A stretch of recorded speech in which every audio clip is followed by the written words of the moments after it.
know how far it will benefit whom or what. That is another debating issue. That is also in there.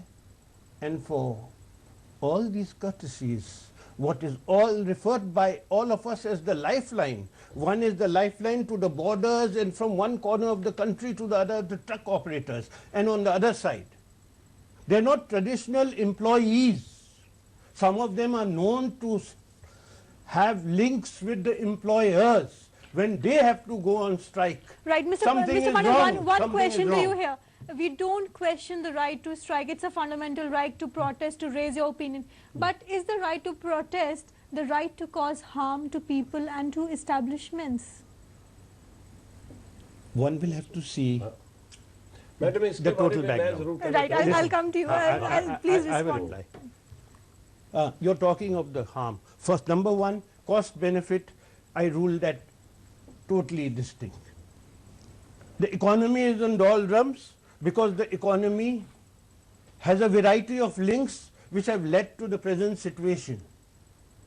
The private banks which were allowed to strike earlier have saved the economy by not being sold out. It is my firm contention that the bank employees in India, among other employees, among some of the other political parties maybe also who were resisting the totality of globalization, were able to in some way But yes. you see, my view is that first of all we got to understand that the officers, though I think I support their right to strike, for that matter I support the right to strike by every Indian, no doubt about it. That's our fundamental right, so let's not even debate that. That's in the constitution. So I mean we are actually we are not saying anything new. But what is important to understand is that though I support and I think I understand most of their demand, most of their demands are reasonable, but at the same time I think it's very important to recognize and to understand they are officers. They are reasonably well paid, and I think they could afford to wait for another 5-6 months, because we all know the kind of crisis we are facing vis-a-vis Pakistan. We all know the kind of crisis we are facing vis-a-vis the economic recession globally. We all know that this is election year. We all know there are a number of other issues. So I think, and these are officers, they are reasonably well paid. We expect, at least I expect, that they would actually guide other union, because they happen to be among the most educated, they happen to be among the most privileged when it comes to the state sector. So I expect them to kind of show, to set an example. But having said that, at the same time, I think now the time is basically to create some kind of mechanism. I give you example of other countries. Right, Mr. Taneja, I'll interrupt you here. We'll stop for a short break. Sreens, I'll come to you after a break here where we're discussing what all could be the possible measures, what way outs could have been possible, and so that the nation does not have to really face strikes and bans that lead to a lot of loss in terms of every aspect here involved. It's time for a short break. Lots more coming up on the other side.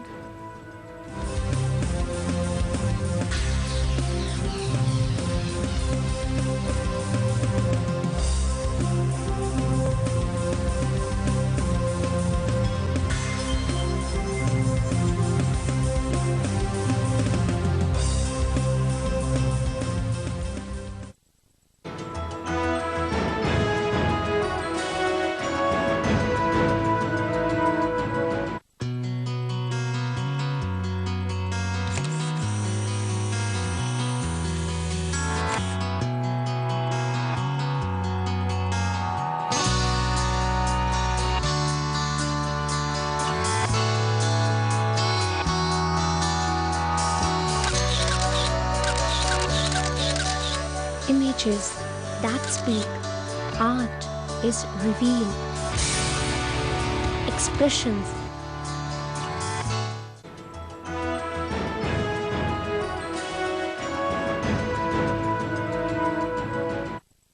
Welcome back, and today we are discussing what the bane of buns in the country, the two strikes that we recently saw were there, and the petrol strike was called off yesterday late evening, but the trucker strike still continues, which enters the 6th day today.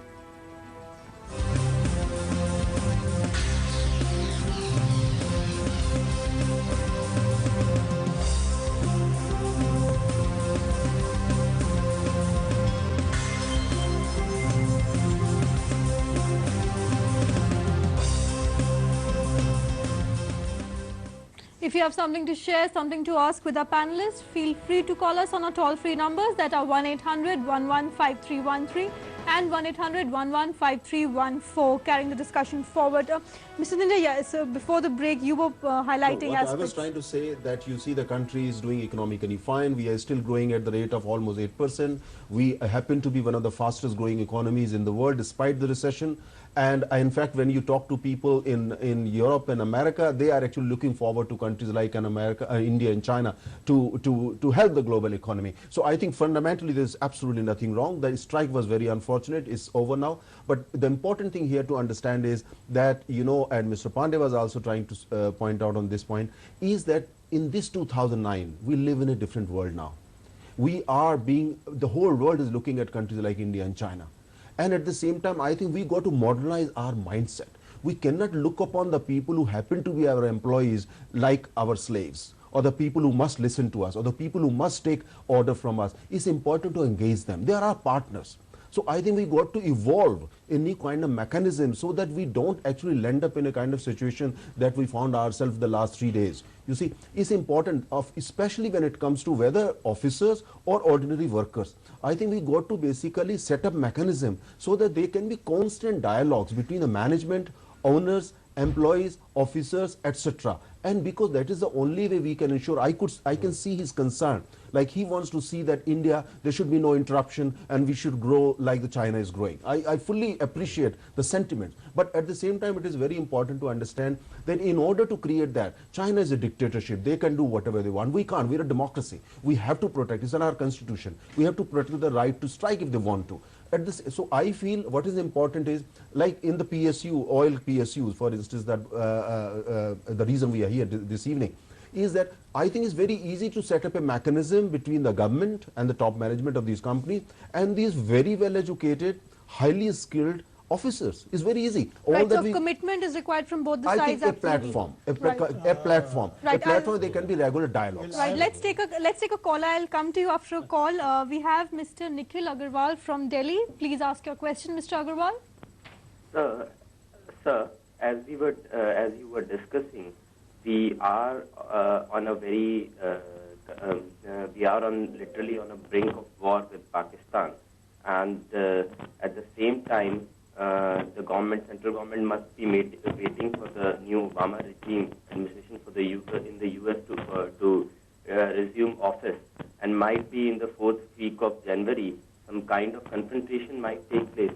So obviously the government needs funds for that. And in that sense, it cannot. The easiest mode is keeping the prices of fuel keeping the prices of fuel intact and not reducing them.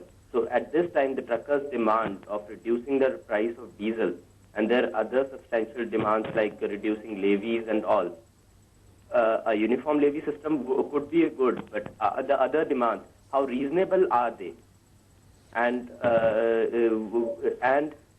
could they be deferred for a certain time period, some suitable time period? Right, absolutely. We understand your question. You are questioning the reasonable demands and whether they can be deferred for long. Who will take that question? I think, you see, when it comes to lowering the prices of diesel in particular, diesel as it is a little subsidized item, as we all know.